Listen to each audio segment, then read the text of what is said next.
IV3H எல்லாத்துக்குமே வந்துட்டு good evening guys today வந்துட்டு மைண்ட் ரொம்பவுமே டிப்ரெஷனாக இருக்குது. வாழ்க்கையில் வந்துட்டு காசு பணம் இருந்தால் தான் வந்துட்டு நிறையவே மனுஷங்க மத்தியில் வேல்யூ இருக்குது. காசு இல்லை அப்படின்னா நம்ம வாழ்கிறதே வேஸ்ட்டுன்னு தான் அர்த்தம். அப்படி தான் வந்து நிலமை போயிட்டுருக்கு. நான் அப்படி சொல்லலை, அப்படி தான் வந்துட்டு இப்போ இருக்கிற காலகட்டத்தில் வாழ்ந்துட்டுருக்குறோம். பணம் தான் முக்கியம், ஆளுங்களாம் முக்கியம் கிடையாது. காசு பணம் தான் முக்கியம். தனக்கு பிடிச்சவங்க வந்து நல்லா இருக்கணும்னு என்ன வேணால் ஃபேமிலி மெம்பர்ஸ் பண்ணுவாங்க. அதே ஃபேமிலியில் வேறு ஒருத்தருங்க இருக்கிறாங்க அப்படின்னா கூட பண்ண மாட்டாங்க. பிடிச்ச ஒருத்தருக்காக தான் பண்ணுவாங்க, அவங்க நெருங்கிய உறவாகவே இருந்தாலும் சரி. ஸோ இந்த மாதிரி நிறையவே ஒரு ஃபேக் பீப்புள்ஸ்க்கு மத்தியில் தான் நம்ம வாழ்ந்துட்டுருக்குறோம். இப்போ இப்படி நேரத்தில் IV3Hன்ற ஒரு விஷயத்துலேயும் நுழைஞ்சி அதுலேயும் வந்துட்டு மன உளைச்சலாகி அதுலேயும் ஒரு டிப்ரெஷனுக்கு ஆளாகிட்டு இருக்கிறோம். ஆல்ரெடி வீட்லேயும் பாதி டிப்ரெஷன், வெளியில் IV3யில் இன்வெஸ்ட் பண்ணி அதுலேயும் டிப்ரெஷன், டோட்டலாக டிப்ரெஷன் ஓவர்லோட் ஆயிடுச்சு. ஃபேக் பீப்புள்ஸ்க்கு மத்தியில் நம்மளும் ஒரு சந்தோஷமாக இருக்கிற மாதிரி ஒரு ஃபேக்கான வாழ்க்கையை வாழ்ந்துட்டுருக்குறோம். இது அப்போ முடியும் இப்போ முடியும், நமக்குன்னு ஒரு விடிவு காலம் பிறக்கும் அப்படின்னு நினச்சா கூட விடிவு காலம் பிறக்கிற மாதிரியே தெரியல. ஏன் வாழ்கிறோம் எதுக்கு வாழ்கிறோன்னே தெரியாமல் மொத்தமாக ஒரு லைஃப்பை வந்து எல்லாரை போலவும் வாழணுன்ற ஒரு கடமைக்காக வாழ்ந்துட்டுருக்குறோம். ஹாப்பியாக வாழணும் என்னை பொறுத்த வரைக்கும். ஆனால் ஹாப்பினஸ் வந்து நம்மளாக மைண்டை செட் பண்ணிக்கிறது தான் இருக்குதுன்றது எனக்குமே அண்டர்ஸ்டாண்ட் ஆகுது. ஆனாலுமே வந்து மைண்டை ரிலாக்ஸாக வச்சுக்கவே முடியல. எதாச்சும் ஒரு விஷயத்தை நினச்சி மைண்டு டிப்ரெஷன் ஆக தான் பார்க்குதே தவிர ரிலாக்ஸாகவே இருக்க மாட்டேங்குது. ரொம்ப அப்செட்டாக இருக்குது. ஆனால் வந்து ஏன் எதுக்கு அப்படின்றதுலாம் நம்மளுக்கு தெரியாது. உங்களுக்கு சம்டைம் அந்த மாதிரி இருக்குமான்றது சொல்லுங்கள். எப்படின்னா எல்லாருமே கண்ணுக்கு ஃபேக்காக தெரிவாங்க, ரொம்பவுமே மைண்ட் அப்செட்டாக இருக்கும். அந்த மாதிரி உங்களுக்கு எப்பயாச்சும் தோணியிருக்குதான்னு இப்போ வந்து நான் மாட்டை தான் பிடிச்சி கட்டுறேன். மாட்டை பிடிச்சி கட்டிட்டு உங்கள்கிட்ட வீடியோவில் நான் ஷேர் பண்ணிகிட்ருக்குறேன் கைஸ். ஒரே நிமிஷம் இருங்க. மாட்டுக்கு போக தவிடு புழக்க இருக்குது, இதை வந்து நான் போட்டுடுறேன்.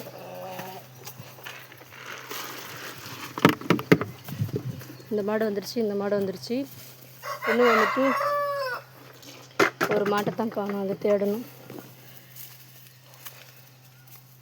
பாருங்கள், மாடு கூட ஒத்துமையாக இல்லை. அதை பிடிச்சி இதை முட்டுது.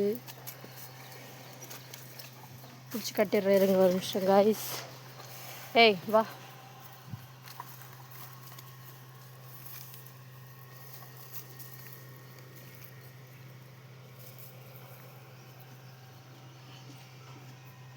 தண்ணி ஃபுல்லாக குடிச்சிருச்சு, ஆனாலும் வந்துட்டு இந்த மாடு இது பண்ணுது. அப்படி தான் கைஸ், நான் சொன்ன மாதிரி தான் போயிட்டுருக்கு நிலமை. ரொம்பவுமே டிப்ரெஷனாக தான் போயிட்டுருக்கு. கூடிய சீக்கிரத்தில் உங்களுக்கு வந்து டிப்ரெஷன்லாம் வந்து குறையணும்னு நினைக்கிறேன். எனக்குமே வந்துட்டு டிப்ரெஷன் ஓவர்லோடில் தான் இருக்குது. எனக்கும் மைண்டு ரிலாக்ஸ் ஆகணும்னு நினைக்கிறேன். உங்களுக்கு எந்த விஷயத்தை நினச்சி ரொம்பவுமே லைஃப்பில் ஃபீலிங்ஸாக இருக்குன்றதை சொல்லுங்கள். எனக்கு என்னென்னா, நம்ம எப்பயுமே மிடில் கிளாஸாகவே வாழ்ந்துட்டு லைஃப்பை எண்ட் பண்ணிப்போமோ, வயசாகிற வரைக்கும் மிடில் கிளாஸாகவே வாழ்ந்துருவோமோ, நம்மளுக்குன்னு வாழ்க்கையில் ஒரு வசந்த காலம் பிறக்காதோன்ற மாதிரி தோணுது. அதனால தான் நான் டிப்ரெஷனாக இருக்கிறேன். உங்களுக்கு என்ன தோணுதுன்றதை ஷேர் பண்ணிக்கோங்க. எல்லாத்துக்குமே ஒரு லைஃப்பில் ஒரு ஆசை இருக்கும் கைஸ். நிறைய நாளைக்கு வந்துட்டு ஒரே மாதிரியான லைஃப்பை வாழக்கூடாது. கொஞ்ச நேரத்தில் நமக்கு பிடிச்ச மாதிரி வாழணும். ஒரு சில ஆசைகள், வீடு கட்டுறதோ கார் வாங்குறதோ ஏதோ ஒரு ஆசைகள், ஒவ்வொரு மனிதருக்கும் வெவ்வேறு ஆசை இருக்கும்.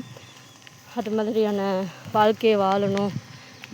எல்லாத்து முன்னாடியும் கெத்தா லைஃப்பை வந்து சூப்பராக கொண்டு போகணும் அப்படின்னு சொல்லிட்டு இருக்கும் இல்லையா, அதே சராசரியான ஆசை தான். அதுக்கே பல்வேறு ஸ்ட்ரகிள்ஸ் அனுபவிக்கணும்னு சொல்லி நம்மளோட தலையில் எழுதியிருக்குது. கோடிக்கணக்கான பேர் வந்து லட்சத்துலேயும் புரள்றாங்க. அவங்களுக்குலாம் இந்த பணம்லாம் ஈஸி, சர்வசாதாரணம்.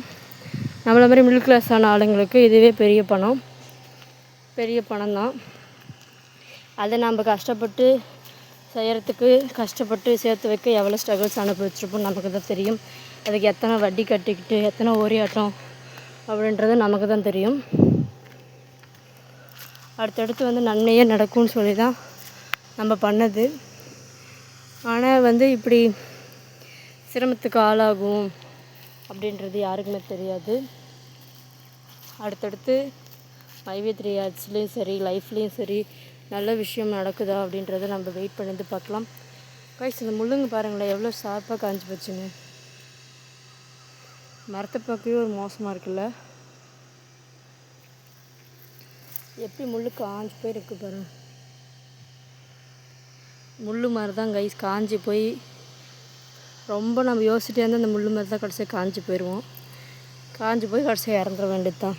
இங்கே பாருங்கள், இதுவும் முள் தான். ஏன்னா எவ்வளோ ஃப்ரெஷ்ஷாக இருக்குது பாருங்கள், செம்மையாக இருக்கா. முள்ளுக்கே எவ்வளோ வித்தியாசம் இருக்குது. முள்ளுக்கு இவ்வளோ டிஃப்ரென்ஸ் இருக்கும்போது லைஃபுக்கு எவ்வளோ டிஃப்ரென்ஸ் இருக்குன்னு பார்த்துக்கோங்க கைஸ். இங்கே பாருங்கள், இப்போ அந்த காலத்தில் இந்த கல்லை வந்து சாமி வச்சு கும்பிடுவாங்களாம். இது எங்கள் காட்டில் தான் இருக்குது, காட்டுக்கு பக்கத்தில் காட்டில் தான் இருக்குது. எப்படி இருக்குது பாருங்கள் பாறாங்கல்.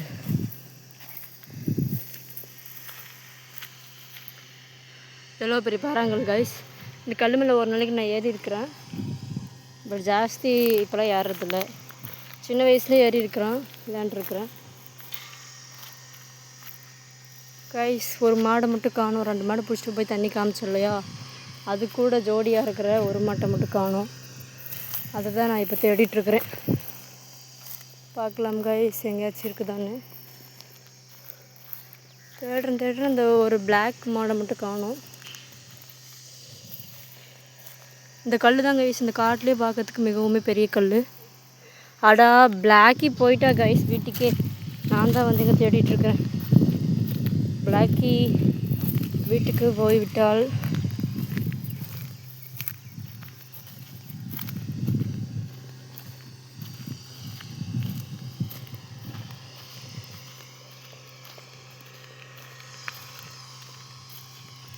கைஸ், மாடு வீட்டுக்கே போயிடுச்சு. வாங்க உங்களுக்கு நான் காட்டுறேன். வீட்டுக்கு போயிடுச்சுன்னு போயிட்டுருக்குறேன். இந்த மாதிரி ஒரு ஸ்ட்ரகிள்ஸான இடத்துல பாருங்கள். இந்த இடமே பார்க்க எப்படி இருக்குதுன்னு. சரிவாக இருக்கா, மலைச்சரிவு போல் காடு கீழே.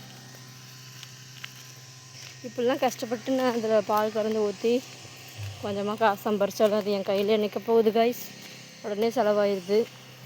5 பைசா கூட என்னால் சேர்த்து வைக்க முடியறதில்ல. மன உளைச்சலுக்கு தான் ஆளாகிட்டுருக்குறேன் கைஸ். என்ன மாதிரி பல பேர் நிறைய டிப்ரெஷனுக்கு ஆளாவீங்க.